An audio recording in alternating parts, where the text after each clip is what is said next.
Tunaposema maendeleo mkoani Mwanza yatakwenda kwa kasi zaidi kwa sababu mpaka sasa waandishi wa habari mkoani humu wamekuwa wakishirikiana na wadau wa mkoa tangu kwenye kilimo cha pamba, kwenye kampeni za uvuvi haramu, kuhusu masuala ya elimu, afya, vita dhidi ya imani za kishirikina, madini, na kuiunga serikali mkono katika azima yake ya kujenga Tanzania ya viwanda. Hii inaonyesha kuwa vyombo vya habari vinafanya kazi kwa kuzingatia kuwa hii nchi inavihusu pia. Hatuwezi tukakata mkono ambao ndio unaotulisha. Nchi ikianguka na vyenyewe vinaanguka. Sisi pia ni wazalendo. Pamoja na kuwa critics sometimes, lakini sisi ni wazalendo. Tunao familia zetu ambao wanaishi hapa hapa, na kwa hivyo tukisababisha vita na machafuko, na sisi tutahusika. Ndugu mgeni rasmi, baadhi ya wadau wamekuwa na mtazamo hasi pale wanapokosolewa. Huu mtazamo upo mpaka serikali. Sisi wanahabari katika siku za hivi karibuni tumekuwa tukishindwa kujua huu mstari unaotenganisha habari za uchunguzi na habari za uchochezi uko wapi. Kwetu sisi wanahabari limekuwa kikwazo. Kwani ukiandikwa habari yenye kuumiza, kuminya kidogo ili serikali irudi kwenye mstari, au kusifia au kuonya, yule anayeguswa mara moja ana react. Tunaomba mazingira haya yaendelee kuwa mazuri kwa mkoa wa Mwanza. Leo tunapoadhimisha uhuru wa vyombo vya habari mkoani, tunapenda kuwaomba wadau wa habari kutupa ushirikiano.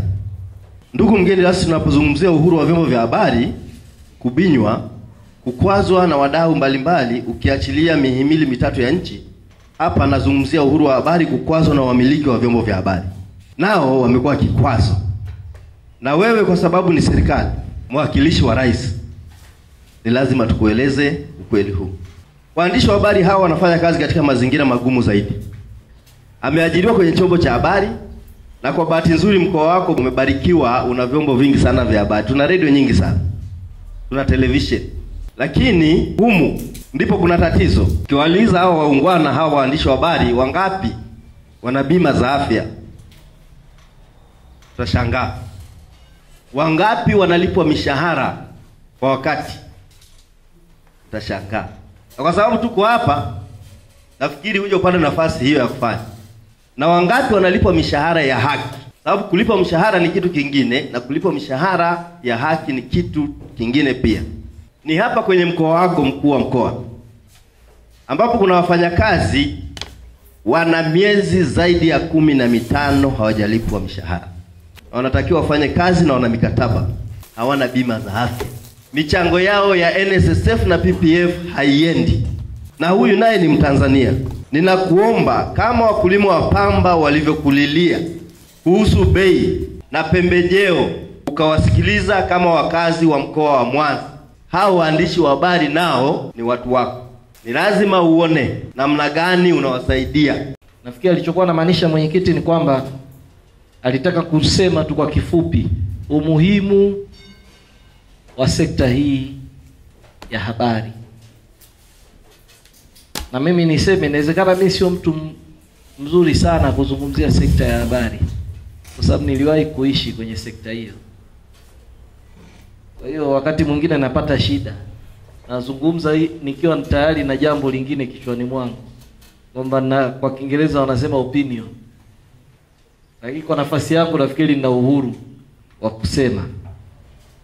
Mimi niseme, una namna katika dunia ya leo,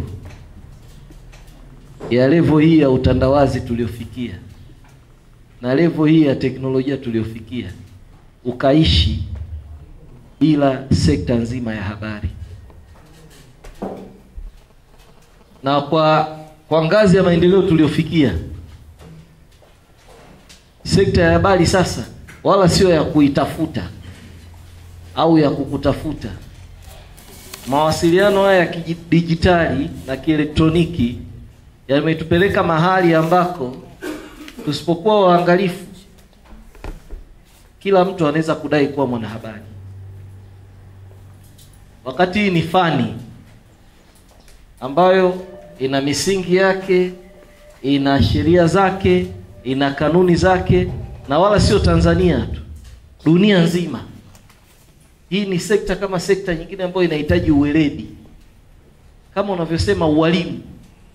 Ualimu na ngazi zake. Anaanza mwalimu wa chekechea, anakuja mwalimu wa msingi, elimu ya msingi, mwalimu wa sekondari, mwalimu wa elimu ya juu anaanzia high school, anakwenda kwenye vyuo vya kawaida vya ufundi vya kawaida, vyuo vikuu.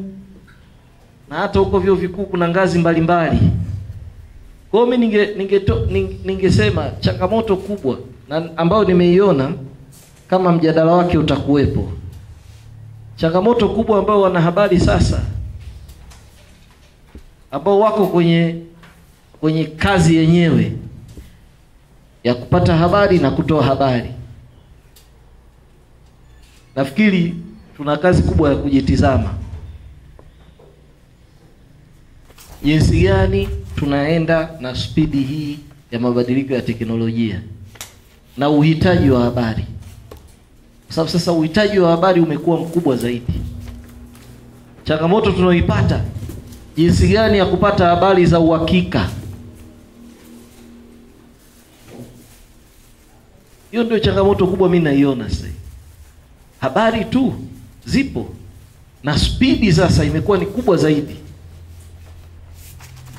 Mimi nilifanya kazi kwenye vyombo wakati ambao kwenye magazeti na kiasi fulani kwenye TV na redio, kwenye chombo ambacho kina TV, magazeti na redio. Lakini kwa kiasi kikubwa magazeti yalikuwa na nguvu zaidi. Tulikuwa tunahangaika jioni na wahariri kutafuta punchlines za front page za asubuhi. Na mimi nilikuwa mtu wa masoko na mauzo na matangazo. Kwa hiyo nilikuwa natazama circulation inaenda vipi, front page itakuwa nini.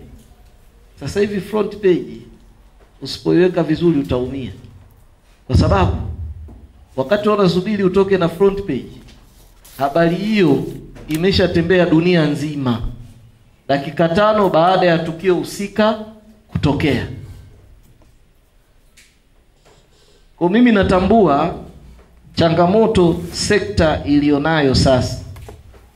Najua hiko sasa hivi ukitizama TV na redio, zamani breaking news ilikuwa ni kitu nadra. Wakuta TV na mlolongo wake wa vipindi ule. Lakini sasa hivi unaweza kuwa katikati ya taarifa ya habari inapita pale tagline ya breaking news. Kwa sababu chombo hakiwezi kukubali kiseme kichelewe kuwa sehemu ya utoaji habari kwa wakati. Kwa mimi nasema sekta sasa hivi na changamoto nyingi. Na mimi nafikiri wanahabari, hata sheria hizi zinazokuja nafikiri nazo ziwe changamoto kwetu. Haswa kwenye eneo lile la kujenga uweledi mkubwa zaidi kwenye kazi hii. Nafikiri wanahabari tuna kazi sasa ya kujiendeleza. Mimi nasema sio kusoma. Nafikiri neno zuri ni kujiendeleza ili kuwa na uweledi zaidi. Neno kusoma peke yake ni la msingi kwenye upataji uweledi. Lazima ujue kusoma. Sasa ukiacha peke yake kusoma inawezekana ikawa ni utata. Manake kusoma nako wakati mwingine sio kuelimika. Kusoma kunatawaliwa zaidi na kupata sifa zinazohitajika kwenye ngazi ile ya elimu. Mwalimu yuko hapa atanisaidia, mimi sio mwalimu, lakini nina wasiwasi kwa tafsiri zangu sizo sahihi. Unaweza kuwa na vyeti vingi sana, lakini mtu akikuona mienendo yako na unavyofanya,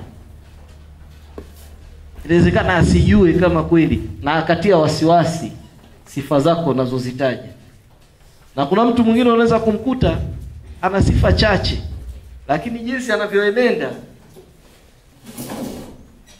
unaweza kuwa na huyu mbona jambo hili analijua vizuri, kukatia shaka kwamba labda ana sifa nyingi zaidi kuliko alizonazo. Kwa hiyo mimi nataka kusema katika sekta ambayo mimi naamini inahitaji wahusika, haswa wanahabari, kwenda kwa kasi ya dunia ni sekta ya habari. Sasa hivi tumeona mitandao ya kijamii. Sasa hivi hata uwe nani huwezi kuepuka kwenye mitandao ya kijamii. Mimi kwenye simu yangu humu na magrupu hayahesabiki. Na kwa kazi ninayofanya siwezi kujitoa kwenye grupu yoyote ninayoingizwa. Na mimi nasema swala hili labda na magrupu mengine kila siku yananichapa chapa. Lakini mimi sijui labda kwa sababu nimetoka kwenye sekta ya habari vile vile. Mimi waga wakati mwingine nahisi yananiboreshia sana afya yangu. Kwa sababu katika kuchapa kule unaweza kumkuta mtu anakosea, anasema maneno mengi sio, lakini anasema mawili ambayo yana maana. Sasa formula niliyoweka yale yenye maana ndio nakufa nayo. Yale mengine nasema kesho asubuhi nitakuwa nimeyasahau. Kwa mimi nafikiri changamoto iko kubwa.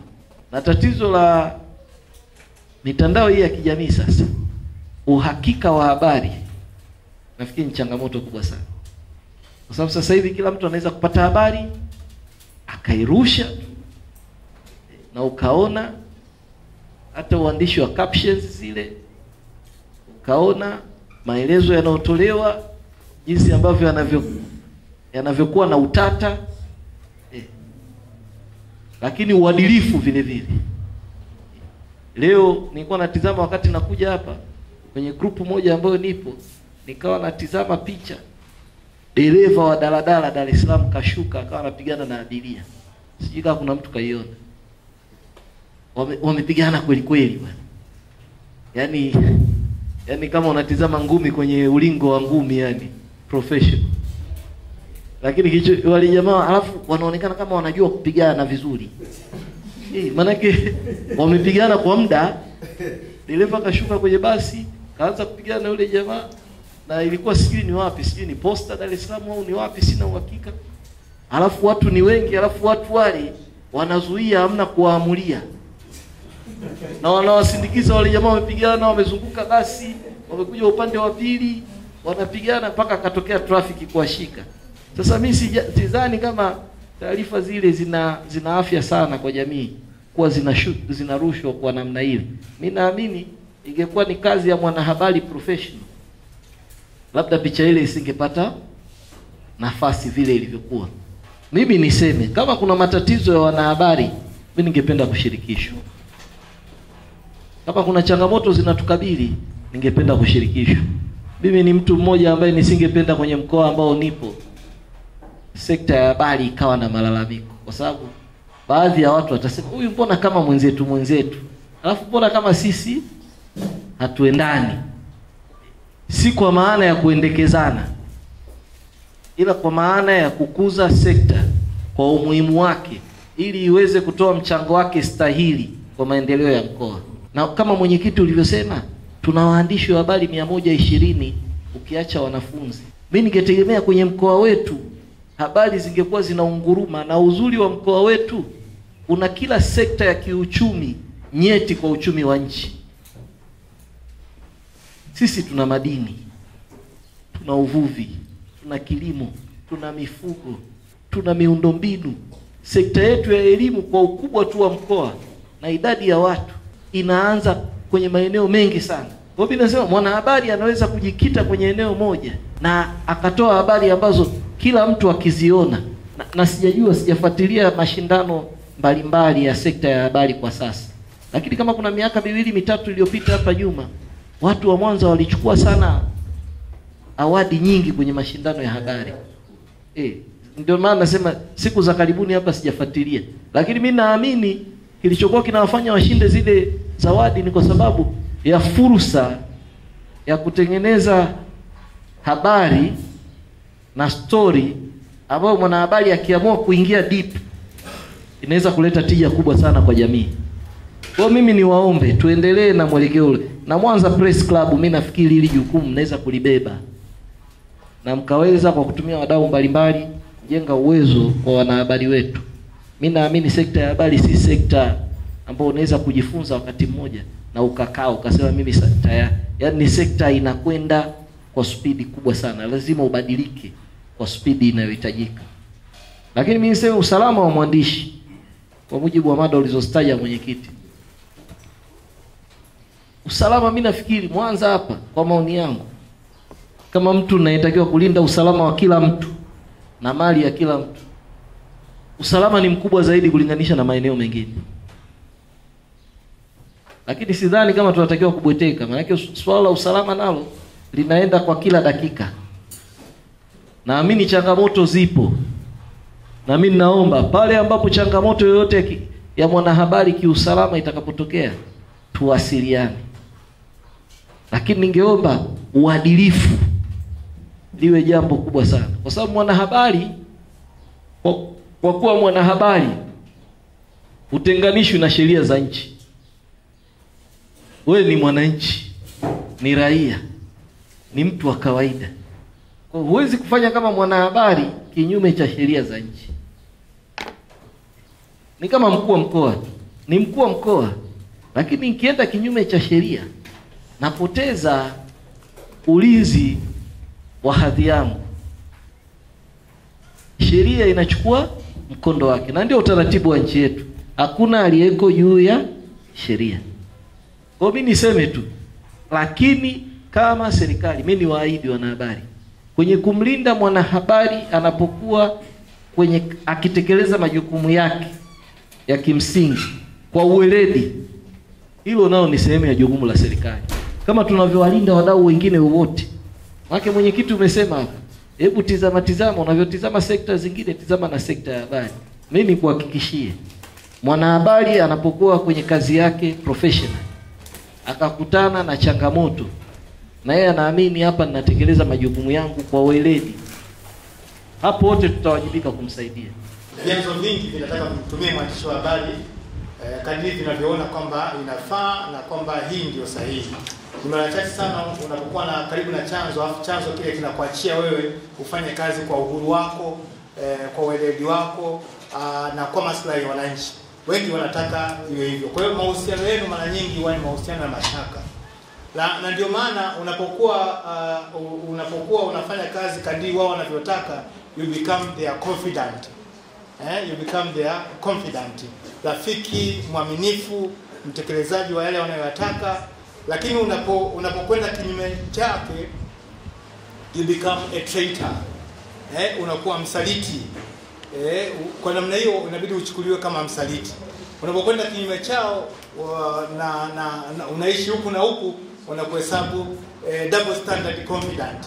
Kwa maana kwamba huku wanakuamini, huku wanakuamini, lakini mwisho wa siku kati ya hao wawili wote hakuna anayekuamini. Kwa hiyo lazima katika hali kama hiyo you become in trouble. Kwa hiyo lazima pia kuangalia hayo mahusiano. Sio kama hatumaanishi kwamba pasiwepo kabisa uandishi wa namna hiyo. Lakini pia malando kwenye usalama vijijini, najua usalama vijijini ni hatari sana na iko hivyo, lakini unahitaji kuwa makini zaidi. Katika kijiji sidhani kama wanakijiji wote wanaweza kukuchukia na wasiwe wakakusaidia. Nishukuru mfano mmoja. Wakati wa fukia iliyokuwa inaitwa fukia Bulyanhulu, mimi nilikuwepo, nilikuwa mwandishi wa habari na siku hiyo nakumbuka nilikaa guest 3 kwa usiku mmoja. Kwa sababu kwa sababu kila mtu aliyekuwa pale alikuwa subject to any attack. Yaani hali ilikuwa mbaya kiasi ambacho mtu yote anaweza kushambuliwa. Kwa mimi nilichofanya, kwa sababu walianza kupiga kelele, yuko mwandishi wa habari hapa, yuko mwandishi wa habari. Bahati nzuri kwangu wakawa wanasema yuko mwandishi wa habari anaitwa Juma Ngondaye.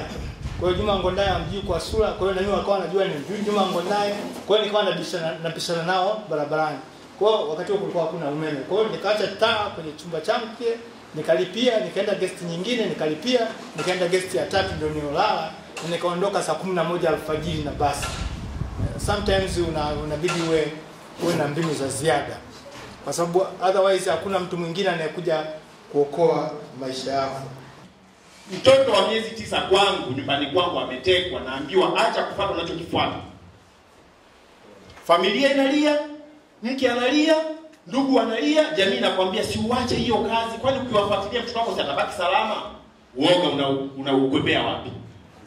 Kuna wakati mwingine tunapobadilisha approach pia kwamba twende katika namna ambayo tutabaki kwa salama, nyinyi mnaona pia ni uoga. Kwa hiyo habari sio bora kuliko usalama wake. Lazima pia tuangalie usalama. Japokuwa uoga ukizidi pia unaharibu utaratibu wa kufanya kazi.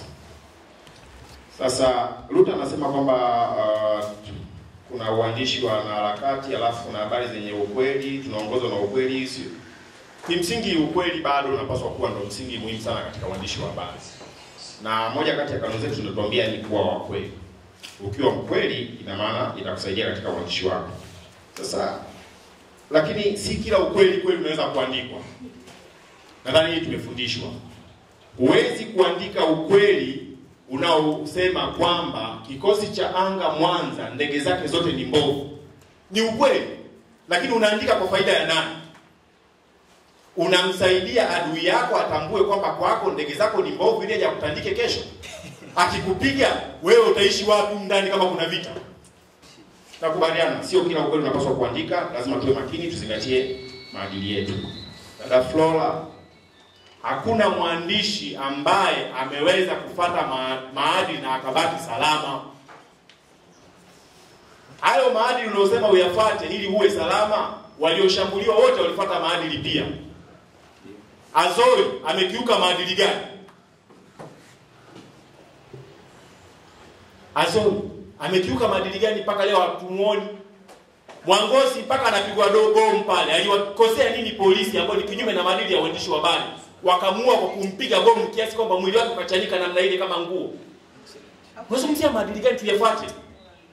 Hata ufuate maadili kwa mtu asiyependa kuumbuliwa wala kufutuliwa, atakuua tu.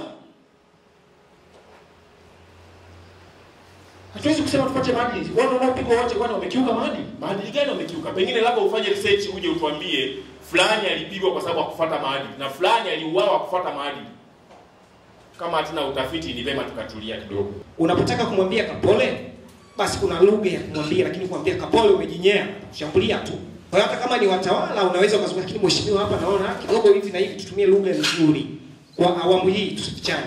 Tutumie approach ambazo ni nzuri, tuweze kwenda. Tusiwe hashi sana. Tutumie njia ya kuzunguka.